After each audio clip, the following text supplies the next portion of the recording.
आइए हम लोग चलते हैं। कल आप लोगों को ऐसे मैं पिछला जो भी कुछ पढ़ाया हूँ उसके बारे में आप पहले समझ लीजिएगा। जो भी नए स्टूडेंट हैं, जो पुराने हैं, उनके लिए तो कोई दिक्कत नहीं, जो चैप्टर पढ़िएगा सब समझ में आ जाएगा। जो नए हैं तो सबसे पहले क्या कीजिएगा, स्ट्रक्चर पढ़िएगा। स्ट्रक्चर में जो पढ़ाया हूँ टेंस का बार वो जरूर पढ़िएगा। ठीक है, ऐसे तो 100 स्ट्रक्चर पढ़ाएंगे आपको, ऐसे बता भी दिया हूँ। और अदर जो क्लासेज हैं उसमें मैं आपको 70 स्ट्रक्चर पढ़ा चुका हूँ। तो आप जो स्ट्रक्चर टेंस का मैं जो पढ़ाया हूँ उसको आप क्या कीजिएगा, अच्छी तरह से पढ़ लीजिएगा, याद कर लीजिएगा पहचान और स्ट्रक्चर। इसके बाद आप जो पढ़िएगा एम्फैटिक सेंटेंस पढ़िएगा। एम्फैटिक सेंटेंस जब पढ़ लीजिएगा तो अभी जो एम्फैटिक सेंटेंस से पहले हम आज जो टॉपिक पढ़ा रहे हैं सेंटेंस, उसको पढ़िएगा। ठीक है, आज मैं जो टॉपिक पढ़ा रहा हूँ सेंटेंस, उसको पढ़िएगा।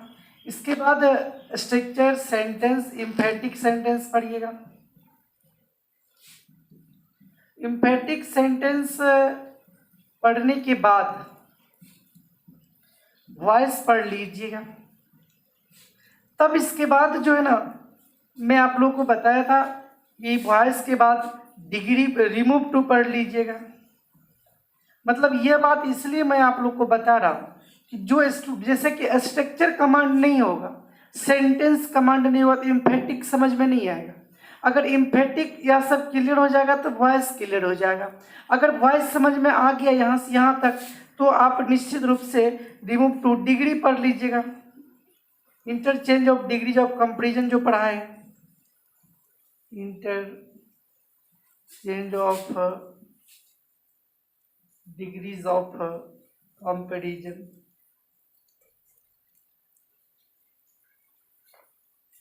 स्ट्रक्चर टेंस का जो पढ़ा है, सेंटेंस अभी जो पढ़ाएंगे आज का एम्फैटिक सेंटेंस, इसके बाद वॉइस, इसके बाद remove too, interchange of degrees of comparison. इसके बाद जो है आप इस तरह से आप मतलब जो है इंटरचेंज ऑफ एक्सक्लेमेटरी असर्टिव, तो आप जो भी बचा हुआ इधर आप फिर कोई प्रॉब्लम आपको नहीं रहेगा। मतलब पढ़ते जाइएगा, आगे बढ़ते जाइएगा, कोई दिक्कत नहीं। तो लेकिन टेंस का स्ट्रक्चर जरूर जानिएगा, जो नए हमसे पहली बार जुड़ रहे हैं। तो और एक चीज मैं ध्यान बताना चाहूँगा ध्यान से, कि जितने भी आपके दोस्त हैं जो मुझे नहीं जानते हैं और क्या मेरे बारे में क्या स्टार्ट कर चुके हैं, बहुत स्टूडेंट अभी फ़ोन कर रहा है कि स्टार्ट किए कि नहीं किए, तो उन लोगों को भी बता दीजिएगा और वे लोग भी स्टडी करते रहेंगे, क्योंकि वे सब पीछे हो जाएंगे। अगर आप इसको पढ़ लिए हैं और क्लास में पढ़िएगा तो फिर इसमें समय नहीं लगेगा, क्योंकि आप अच्छी तरह से समझे हुए हैं। सिर्फ एक रिवीजन होगा और हम लोग आगे निकलते चले जाएंगे। इसलिए जितने भी स्टूडेंट्स हैं सबको जानकारी दे दीजिएगा, आप अपने दोस्त को, और सभी स्टूडेंट्स अब पढ़ते रहेंगे, कोई प्रॉब्लम नहीं होगा। आइए हम लोग चलते हैं। सबसे पहली बात तो ये है, और याद रखिएगा कि हम इस तरह से आगे बढ़ते जाएंगे और आप लोग अपना तैयारी अच्छी तरह से, अब ऐसा तैयारी करना है कि जो फिर इसको पढ़ने की अब ज़रूरत नहीं है। अब ये नहीं कि जिसे क्लास में पढ़ाए भी तो आप पढ़े हुए हैं, अब आपको कोई प्रॉब्लम नहीं है, ऐसा होना चाहिए। तो सबसे पहली बात तो मैं आपको बताऊंगा कि आज सेंटेंस के बारे में मैं बताऊंगा। तो यह सेंटेंस जितने भी स्टूडेंट्स हैं, अधिकांश स्टूडेंट्स के मन में बहुत कंफ्यूजन रहता है कि सेंटेंस क्या है, कहाँ से आया, कैसे आया, मतलब क्यों पढ़ते हैं सेंटेंस को। याद रखिएगा, अगर आप इंग्लिश बोलते हैं, लिखते हैं और समझते हैं तो तीनों चीज़ जानने के लिए सेंटेंस की ज़रूरत होती है। तो सबसे पहले हम लोग जानेंगे कि सेंटेंस जो है वह उसका डिफिनेशन क्या होता है, वह कैसे बनता है। आइए सबसे पहले सेंटेंस को जानने के लिए सबसे पहले आप लेटर जान जाइए। आप कहेंगे कि लेटर क्यों जानेंगे, एक बात आपको मैं बताना चाहूँगा कि लेटर जानिएगा तो लेटर आप अगर बचपन में पढ़े होंगे तो लेटर से क्या चीज़ बनेगा, वर्ड बनेगा। अगर लेटर नहीं जानिएगा तो वर्ड बना पाइएगा, और वर्ड जब जान जाइएगा तब क्या बनाइएगा, सेंटेंस बनाइएगा। कैसे? 26 लेटर अगर आप जान गए तो निश्चित है कि आप वर्ड बना सकते हैं। जैसे बुक, बुक में क्या चीज़ जोड़े, तो बुक को BOOK, ये 4 लेटर है या 4 साउंड है, तो 4 लेटर को जोड़ दिए तो यह वर्ड बन गया। तो कहने का मतलब ये है कि शब्द लेटर के कॉम्बिनेशन को वर्ड कहते हैं। और सेंटेंस देखिए, सेंटेंस जैसे this is a book, this is a book, यह एक किताब है, यह भी वर्ड है, यह भी वर्ड है, और यह भी वर्ड है, और यह भी वर्ड है, चारों वर्ड है। चारों वर्ड को मिला देने से सेंटेंस बन गया। तो कहने का मतलब है पहले लेटर तब वर्ड तब सेंटेंस। तो इसलिए मैं लेटर से मैं आपको बताना चाहूँगा। आइए लेटर के बारे में, लेटर कहते किसको है? तो आप लोग जानते हैं कि अंग्रेजी भाषा की सबसे छोटी इकाई है जिसकी सहायता से हम लोग अंग्रेजी शब्दों को लिखते हैं। तो आइए लेटर के बारे में देख लेते हैं। मैं इसलिए लेटर से स्टार्ट किया कि हर चीज़ क्लियर करते हुए किसी तरह का कोई कंफ्यूजन नहीं रहे, इसलिए आइए देखते हैं। A letter is the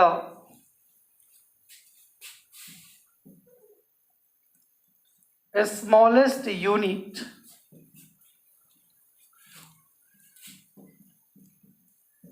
with the help of which we write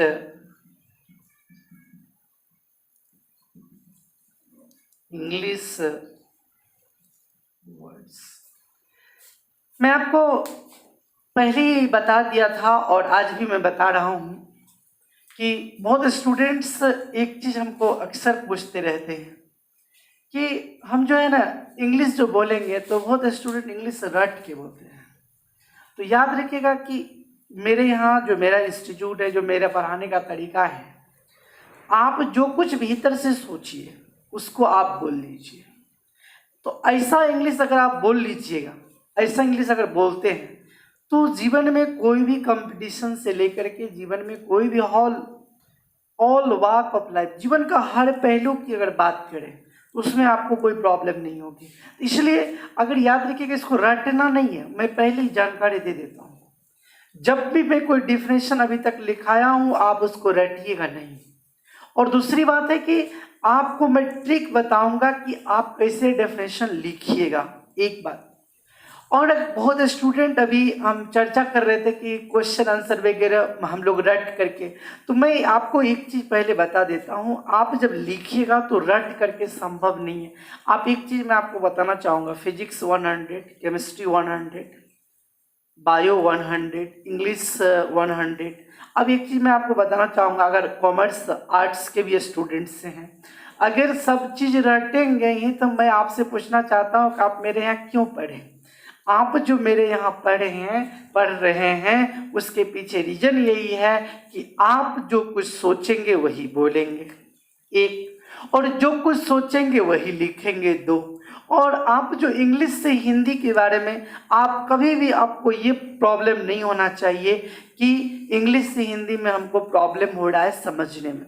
तो 3 बात मैं आपको स्पष्ट शब्द में बताना चाहूँगा। मेरा जो उद्देश्य है कि आप अगर शुरू से लेकर अंत तक पढ़िएगा तो मैं कभी भी ये नहीं कहता हूँ कि आप सिर्फ वर्ड आपको रटना होगा, प्रैक्टिस करना होगा। 2 चीज़, वर्ड तो देखिए आप एक वर्ड रटेंगे तो शुरू से लेकर नहीं, वर्ड भी आप डेली अगर पढ़ते जाइएगा वर्ड भी आपको याद रहेगा, आपको कोई परेशानी नहीं होगी।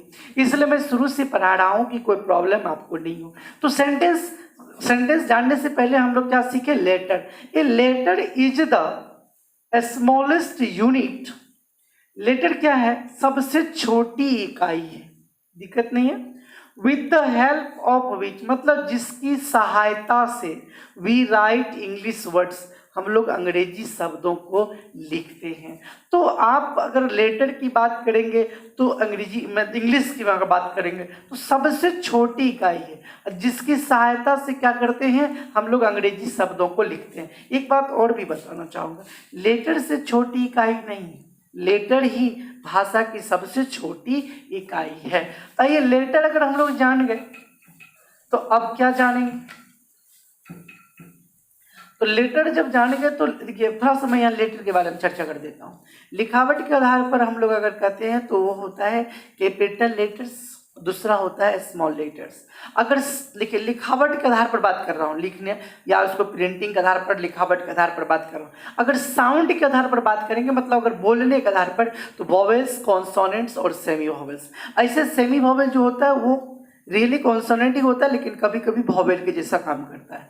तो वॉवेल्स, कॉन्सोनेंट, वॉवेल तो जानते ही हैं 5 होता है कॉन्सोनेंट। लेकिन एक चीज़ मैं यहाँ पर जानकारी देना चाहूँगा, 5 वॉवेल को हम लोग 20 तरह से बोलते हैं, और जिधर कॉन्सोनेंट जो बच गया 21, उसको हम लोग 24 तरह से बोलते हैं, मतलब 24 साउंड है। तो टोटल 26 लेटर को हम लोग 44 तरह से बोल सकते हैं।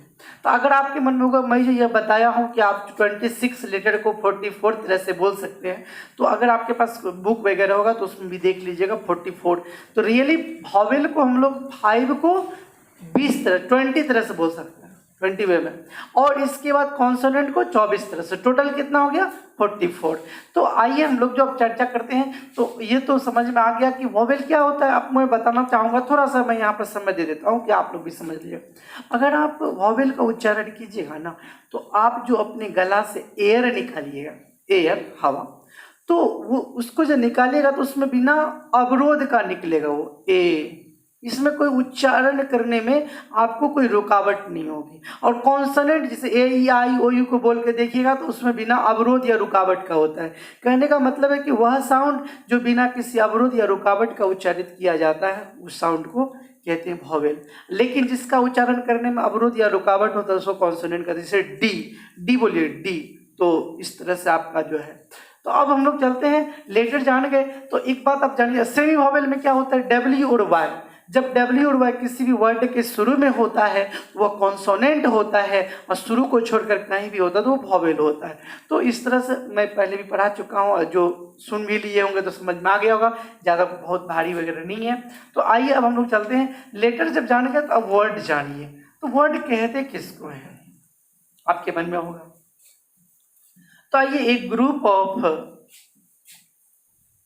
ऑफ लेटर्स, अभी मैं बताया था कि लेटर को जब जोड़िएगा तो क्या बनेगा? वर्ड बनेगा। ग्रुप ऑफ लेटर्स और साउंड्स, ग्रुप ऑफ लेटर्स और sounds that gives complete sense is called a word. आप लोग हिंदी में अगर पढ़े होंगे, सुने होंगे, ध्वनियों के सार्थक मेल को शब्द कहते हैं। ध्वनियों के सार्थक मेल को, यहाँ पर भी इसी तरह का है। ग्रुप मतलब समूह, लेटर मतलब अक्षर, तो जानते ही हैं, साउंड्स मतलब ध्वनि। अक्षरों या ध्वनियों के समूह जो पूर्ण अर्थ देता है उसे शब्द कहते हैं। क्लियर है? तो एक बात बताइए, अब यहाँ पर कंप्लीट सेंस की बात मैं कहता हूँ। कंप्लीट सेंस का मतलब होता है पूर्ण अर्थ। जिसे आप यहाँ पर देखिए, आप पेन लीजिए, पेन को आप वर्ड कहिएगा, यह सही है। लेकिन अगर एन पी ओ अगर यहाँ हो जाए, ये वर्ड हुआ? नहीं हुआ। एन पी ओ का कोई मीनिंग नहीं है। तो कहने का मतलब ये कि यह मीनिंगफुल है। ऊपर वाला मीनिंगफुल है, नीचे वाला मीनिंगलेस है। तो मतलब जिसका अर्थ जो पूर्ण अर्थ देता हो, जो अर्थ देता हो उसको वर्ड, जो अर्थ देता हो उसे वर्ड कहते हैं, जो अर्थ नहीं देता हो उसे वर्ड नहीं कहते। यहाँ कंप्लीट सेंस पर ध्यान दीजिएगा। तो हिंदी में कैसे लिखेगा, इच्छा हो तो मैं याद रखिएगा, जब भी मैं पढ़ाऊंगा इंग्लिश और हिंदी सब सेंटेंस का मैं बता दूंगा। आप अगर आप पढ़िएगा तो उसका एक ग्रुप ऑफ लेटर्स और साउंड्स, अक्षरों या ध्वनियों के समूह जो पूर्ण अर्थ देता है उसे शब्द कहते हैं। तो क्लियर हो गया शब्द के बारे में। तो मैं यहाँ पर विशेष रूप से यहाँ पर शब्द के बारे में तो यहाँ पर चर्चा नहीं करूँगा, लेकिन थोड़ा सा चर्चा मैं कर देता हूँ। तो याद रखिएगा, शब्द को कार्यों के आधार पर, प्रयोगों के आधार पर 8 भागों में बांटा गया है। उसी 8 भागों को क्या कहते हैं? पार्ट्स ऑफ स्पीच कहते हैं। क्लियर हो गया। लेकिन अब वर्ड जब जान गए तो क्या जानेंगे हम लोग, सेंटेंस जानेंगे। नहीं, आइए सेंटेंस के बारे में तो ऊपर में तो दिया हुआ ही है। आइए अब सेंटेंस का डेफिनेशन देखते हैं। सेंटेंस कहते किसको हैं। अब देखिए लेटर सीखे, लेटर से वर्ड सीखे और वर्ड से क्या सीख रहे हैं, सेंटेंस। आइए एक group of words, a group of words which makes complete sense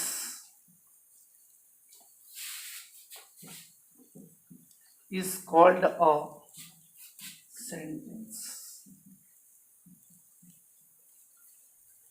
देखिए आप लोग अगर पहले वाक्य का, मैं जानता हूं कि इसमें जो इस वीडियो को देख रहे होंगे उसमें अधिकांश विद्यार्थी इस चैप्टर को पढ़ लिए होंगे, फिर भी मैं इस चैप्टर को इसलिए रखा हूं कि जो विद्यार्थी को कन्फ्यूजन सेंटेंस पर रहा होगा या है, तो आज शायद पूरी तरह से, आज मतलब कहने का अर्थ है कि जो इस वीडियो में या अगला भी जो भी है उसमें आपका क्लियर हो जाएगा। एक ग्रुप ऑफ वर्ड्स, शब्दों का समूह, which makes complete sense, जो पूर्ण अर्थ देता है उसे क्या कहते हैं, वाक्य कहते हैं। लेटर को जोड़े थे तो वर्ड बना था और वर्ड को जोड़े तो क्या बना, सेंटेंस बना।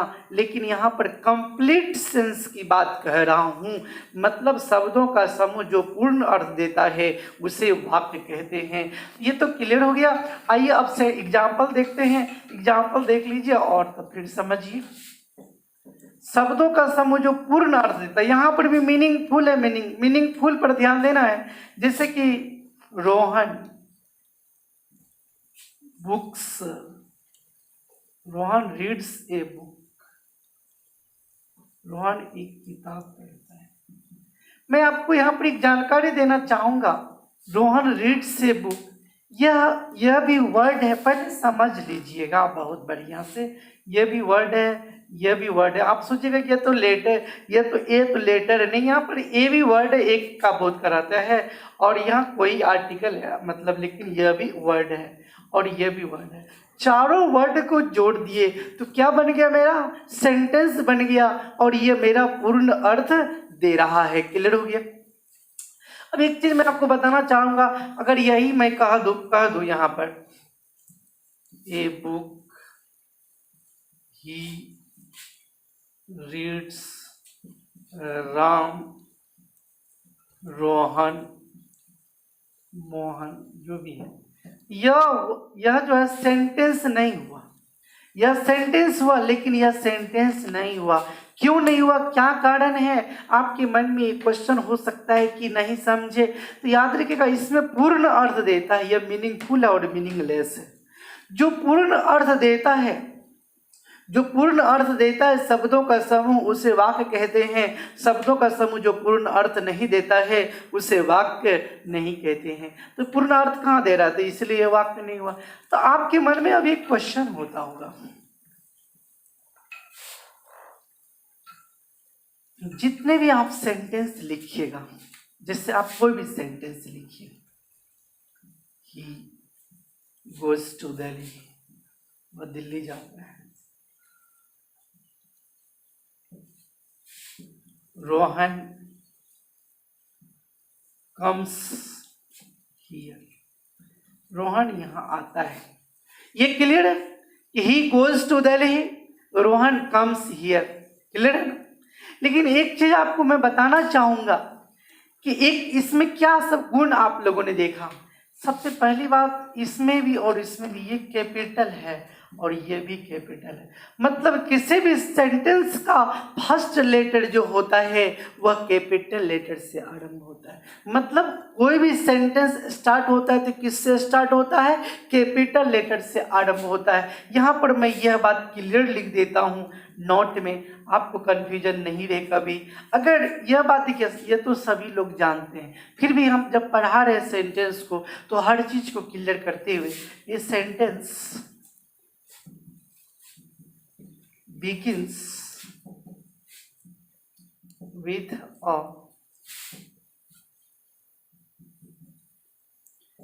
Capital letter.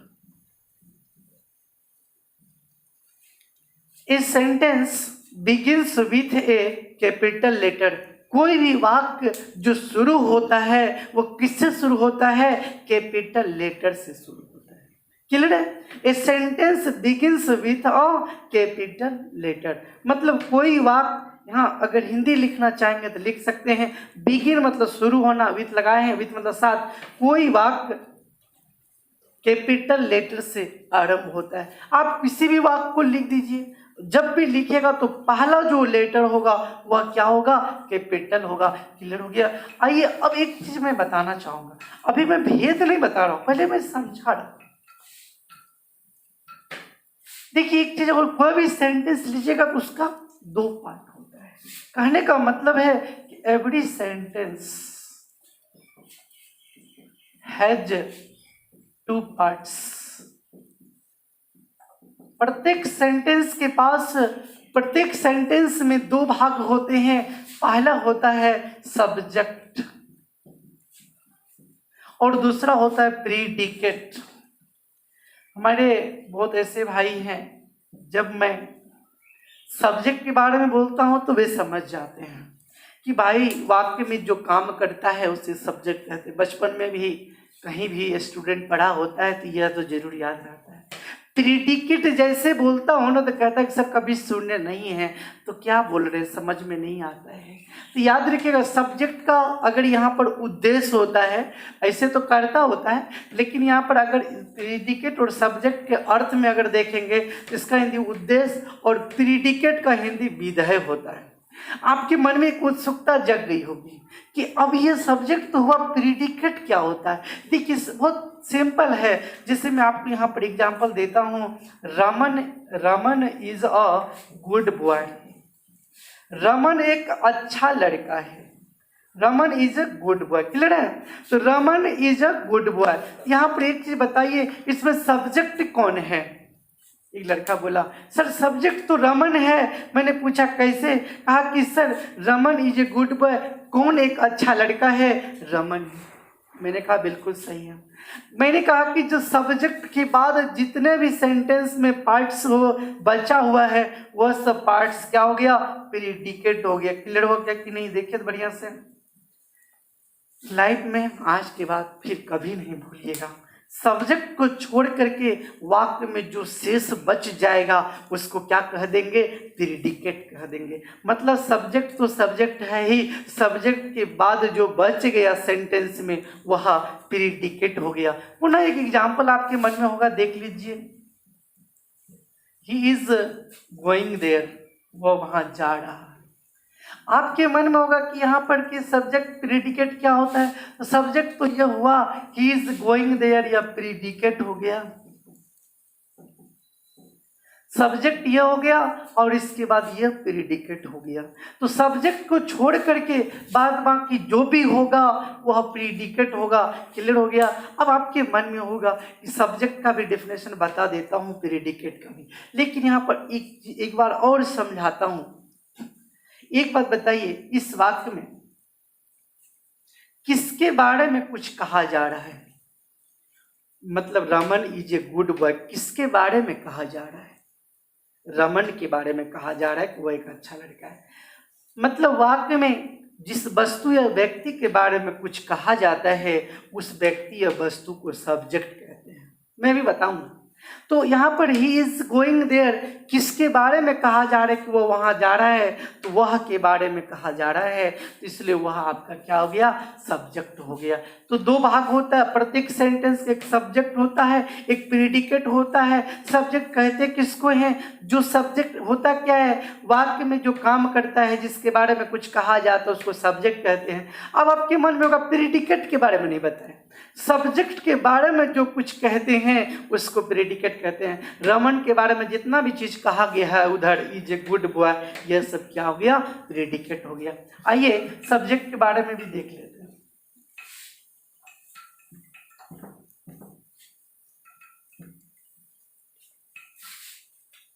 सब्जेक्ट और प्रेडिकेट दोनों के बारे में जब देख लीजिएगा तो फिर कभी कंफ्यूजन नहीं रहेगा। कभी ऐसा है कि जब भी चर्चा करता हूँ सब्जेक्ट और प्रेडिकेट, स्टूडेंट को इतना प्रॉब्लम होता है, लगता ही नहीं कि ऐसा कि सब्जेक्ट छोड़ दीजिए, बात बाकी आइए देखते हैं। The name of the person, thing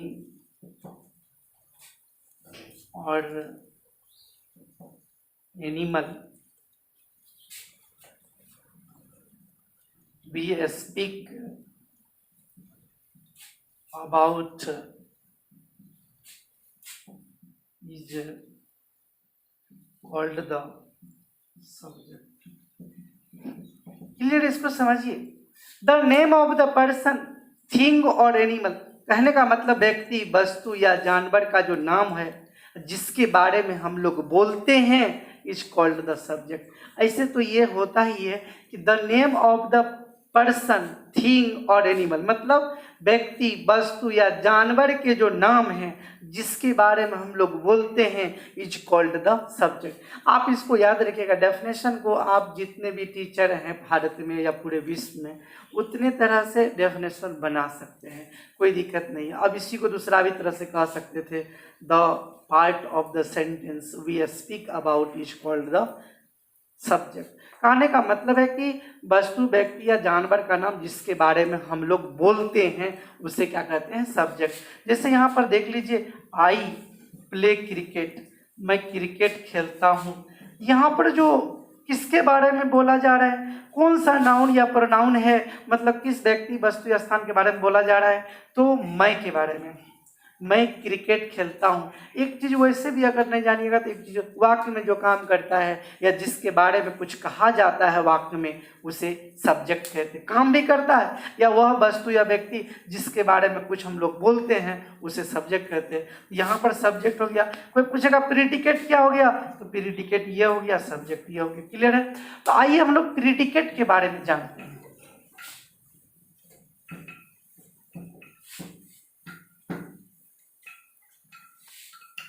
predicate किसको कहते हैं? प्रीडिकेट, प्रीडिकेट का हिंदी विधेय होता है। What we say about the subject, about the subject is called the predicate. इसको भी अच्छी तरह समझ लीजिए। प्रीडिकेट विधेय, जो कुछ हम लोग सब्जेक्ट के बारे में कहते हैं उसे प्रीडिकेट कहते हैं। What we say about the subject is called the predicate. जो कुछ हम लोग सब्जेक्ट के बारे में कहते हैं उसे प्रीडिकेट कहते हैं। जैसे आप देखिए यहाँ पर स्थिर से, यहाँ पर अच्छी तरह से क्या कहते हैं, जैसे Rohan has done this work, Rohan has done this work. सबसे पहली बात यह है कि रोहन यह काम किया है। किसके बारे में कहा जा रहा है, किस वस्तु या व्यक्ति के बारे में कहा जा रहा है कि यह काम किया है, किस व्यक्ति या वस्तु के बारे में कहा जा रहा है, मतलब यहाँ रोहन के बारे में कहा जा रहा है कि रोहन यह काम किया है, तो रोहन सब्जेक्ट हो गया। अब रोहन के बारे में व्हाट मतलब यहाँ जो कुछ हम लोग सब्जेक्ट के बारे में कहते हैं, तो रोहन के बारे में क्या क्या गया है, हैज डन दिस वर्क, इसको हम लोग क्या कहेंगे, प्रीडिकेट कहेंगे। यह प्रीडिकेट हो गया, सब्जेक्ट हो गया। तो कहने का मतलब है कि वाक्य में जो काम करता है एक, उसे सब्जेक्ट कहते हैं। या वाक्य में जिस वस्तु या व्यक्ति के बारे में कुछ कहा जाता है, वाक्य में जिस व्यक्ति या वस्तु के बारे में कहा जाता है उसे सब्जेक्ट कहते हैं। और सब्जेक्ट के बारे में जो कुछ कहा जाता है उसे प्रेडिकेट कहते हैं। बहुत क्लियर है। सब्जेक्ट जो है, सब्जेक्ट तो है, या सब्जेक्ट के बाद जो बच गया रेस्ट वो सब प्रेडिकेट हो गया। तो आइए अब और चीज जानते हैं। सब्जेक्ट यह तो जान गए, लेकिन यहाँ पर एक चीज मैं आपको बताना चाहूंगा। एक होता है फ्रेज। हमारे कुछ भाई लोग पहली बार अगर सुनते हैं तो वो सोचते हैं कि फ्रेज क्या होता है। बहुत स्पष्ट है। इसलिए हम यहाँ पर फ्रेज की चर्चा कर रहे हैं कि मतलब फ्रेज के बारे में जो कन्फ्यूजन उसको दूर कर देता हूँ। देखिए, एक group of words, a group of words that makes sense but not complete sense is called a phrase. आप कहिएगा तभी से तो आप बोल रहे थे group of words, group of letter से वर्ड बनाए थे, ग्रुप ऑफ वर्ड से सेंटेंस बनाए थे। आपके मन में होगा यहाँ पर भी तो आप यही बात बोले, एक ग्रुप ऑफ वर्ड्स मतलब शब्दों का समूह जो मेक सेंस मतलब अर्थ देता है, सेंस मतलब अर्थ, भाव, जो अर्थ देता है, बट नॉट कंप्लीट सेंस, लेकिन पूर्ण अर्थ नहीं देता है, इज कॉल्ड ए फ्रेज। आप यहाँ पर एक विशेष बात बताऊंगा। अगर आप सेंटेंस की बात करेंगे तो उसमें एक सब्जेक्ट होगा, एक प्रीडिकेट होगा, लेकिन फ्रेज में सब्जेक्ट और प्रीडिकेट नहीं होगा। जैसे देखिए, आप इसको अच्छी तरह से आज के बाद फिर कभी फ्रेज, सेंटेंस, ये सब के बारे में कंफ्यूजन नहीं रहेगा। The sun rises in the east, कहते हैं मतलब सूर्य पूरब मुखता है, पता है। तो ये तो सब्जेक्ट हो गया, कोई दिक्कत नहीं है। ये तो इधर जितना भी प्रेडिकेट हो गया, ये तो वाक्य हो गया, लेकिन इसमें कुछ पार्ट्स है जिसको हम लोग फ्रेज कहते हैं। आइए, इसमें पार्ट्स है इन द ईस्ट, ये फ्रेज। आप इसको फ्रेज आप क्यों कह दिए? आपके मन में एक क्वेश्चन हो सकता है।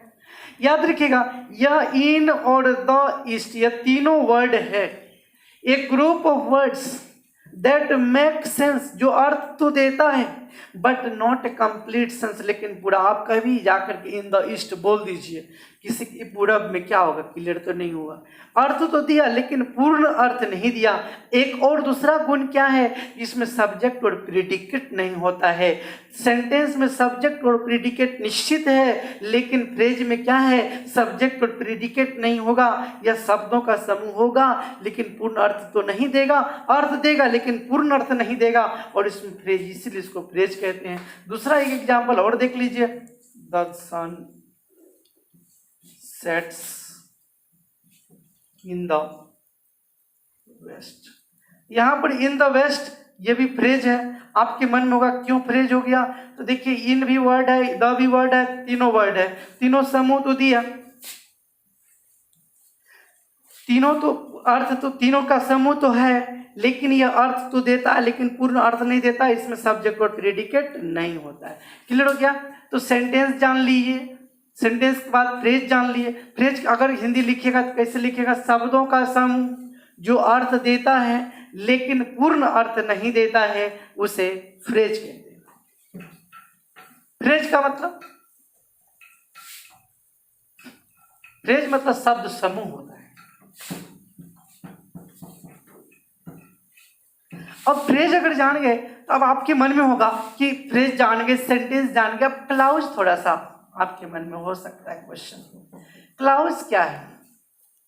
इसलिए स्टूडेंट कभी फ्रेज के बारे में नहीं समझता, कभी सेंटेंस के बारे में नहीं समझता, कभी क्लाउज के बारे में। आइए क्लाउज को समझ लेते हैं। ये भी, इसको भी देख लीजिए। एक group of words,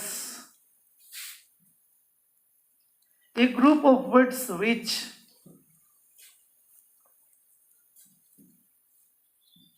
forms part of a sentence and contains a subject and a predicate is called the, is called a clause। जो देने का, एक group of words which forms part of a sentence and contains a subject and a predicate is called a clause. आपके मन में होगा कि sentence तो जान गए, फ्रेज भी जान गए, वर्ड भी जान गए, लेकिन क्लाउज क्या होता है यह समझ लीजिएगा ना. एक ग्रुप ऑफ वर्ड, शब्दों का समूह, which forms part of a sentence, जो किसी भी वाक्य का हिस्सा होता है. एंड कंटेंट मतलब रखना, contains a subject and A predicate, उसमें एक सब्जेक्ट और प्रीडिकेट होता है, इज कॉल्ड अ क्लाउज. इसको समझाने के लिए सबसे पहली बात है कि ये तो समझ में आ ही गया होगा कि शब्दों का समूह जो किसी वाक्य का एक हिस्सा होता है और उसमें एक सब्जेक्ट और प्रीडिकेट होता है, उसे क्लाउज कहते हैं. ठीक है, क्लाउज कहते हैं. एक चीज और भी आपको बताना चाहूँगा. कोई भी सेंटेंस है, ठीक है, कोई सेंटेंस है, अगर उस सेंटेंस को दूसरे सेंटेंस से उस सेंटेंस को जोड़ दीजिए, कंजंक्शन तो आएगा ही. अगर किसी सेंटेंस को दूसरे सेंटेंस से जोड़ दीजिएगा, मतलब कोई सेंटेंस स्वतंत्र है और उस सेंटेंस को आप दूसरे सेंटेंस से जोड़ दीजिएगा, तो वह सेंटेंस सेंटेंस नहीं रहेगा, क्लाउज हो जाएगा. आइए एग्जांपल देखते हैं, समझ में आ जाएगा.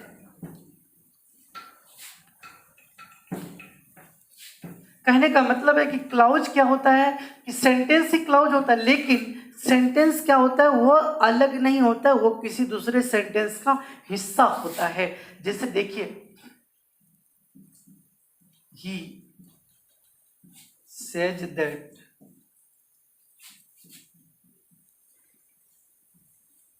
Rohan is good. एक बात बताइए, ही सेज वह कहता है, दैट मतलब कि रोहन अच्छा है. क्लियर है. अब आपके मन में ये क्वेश्चन हो सकता है कि ही सेज भी देखिए और दैट रोहन इज गुड भी देखिए. क्लियर है ना. अब आपके मन में होगा कि दैट रोहन इज गुड इस सेंटेंस का हिस्सा है और ही सेज उसका हिस्सा है. दो सेंटेंस को जोड़े, he says Rohan is good को दैट के माध्यम से. अगर यह अकेला रहता तो एक सेंटेंस होता, रोहन इज गुड रहता अकेला तो एक सेंटेंस होता, लेकिन अब यह क्लाउज हो गया. आप कहिएगा यह क्लाउज क्यों हो गया, क्या कारण है. मैं भी बताया था, एक ग्रुप ऑफ वर्ड, शब्दों का समूह, क्लियर है, जो किसी वाक्य का एक हिस्सा होता है, मतलब यह अकेला नहीं है, यह इस वाक्य का हिस्सा है. क्लियर हो गया. मतलब इस वाक्य से यह जुड़ा हुआ है और उसमें एक सब्जेक्ट होता है और एक प्रीडिकेट होता है, उसी को क्लाउज कहते हैं. कहने का मतलब है कि जब वो कभी वाक्य स्वतंत्र है तो वाक्य हो गया, अगर वाक्य को किसी दूसरे सेंटेंस से जोड़ दिए तो वह वाक्य नहीं होकर के क्लाउज हो गया. मतलब कहने का मतलब यह समझिए कि जब वाक्य स्वतंत्र है, किसी के साथ नहीं जुड़ा हुआ है, तो वह सेंटेंस है, लेकिन सेंटेंस को किसी दूसरे कंजंक्शन से जब जोड़ दिए, मतलब दूसरे वाक्य का हिस्सा बना दिए, यह वाक्य इसका हिस्सा है, यह वाक्य इसका हिस्सा है, इसलिए दोनों मेरा क्लाउज हो गया. लेकिन अब एक चीज मैं आपको और बताना चाहूंगा, क्लाउज के बारे में बहुत आसान है, फिर से एक बार अगर इच्छा होगा तो समझ लीजिएगा, कोई दिक्कत नहीं है. जैसे देखिए, वर्क हार्ड, कठिन परिश्रम करो, लेस्ट you should fail in the examination.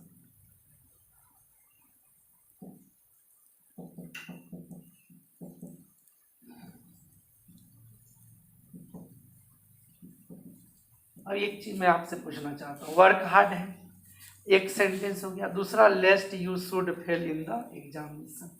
तो वर्क हार्ड अलग सेंटेंस है, you should fail in the examination अलग सेंटेंस है.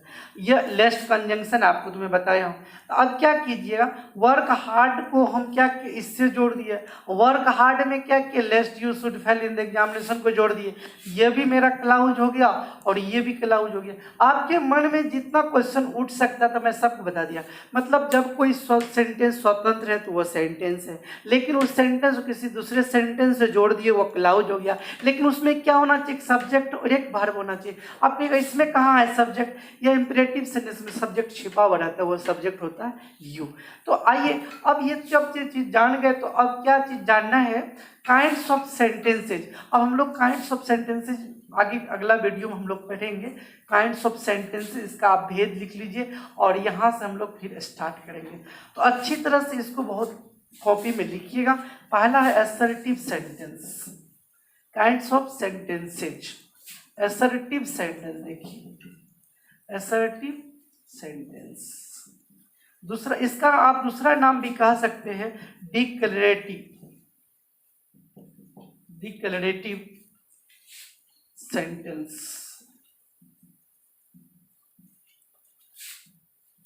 अगर आप डिक्लेरेटिव नहीं भी कहिएगा ना, असर्टिव आप मात्र इतना भी कहिए, कोई दिक्कत नहीं, उतना दिमाग ज़्यादा मतलब परेशान हो जाएगा। दूसरा है इंट्रोगेटिव सेंटेंस।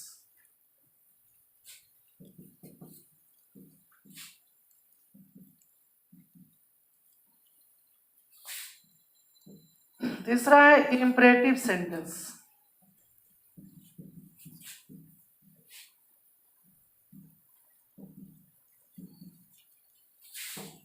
चौथा है ऑप्टेटिव सेंटेंस।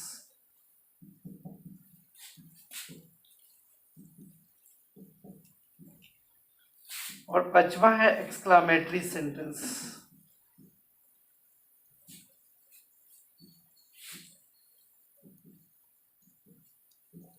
देख लीजिए काइंड्स ऑफ सेंटेंसेज में assertive sentence, interrogative sentence, imperative sentence, optative sentence, exclamatory sentence. Assertive का हिंदी होता है कथनात्मक वाक्य, इंट्रोगेटिव का होता है प्रश्नवाचक वाक्य, इंपरेटिव का होता है आदेशात्मक वाक्य, ऑप्टेटिव का कामना सूचक वाक्य, एक्सक्लामेटरी का विस्मयादि बोधक वाक्य या आश्चर्य सूचक वाक्य। ठीक है, तो आज यहीं तक, और हम लोग इसको अच्छी तरह से पढ़िएगा और हम लोग फिर कल भेद के बारे में जानेंगे। ठीक।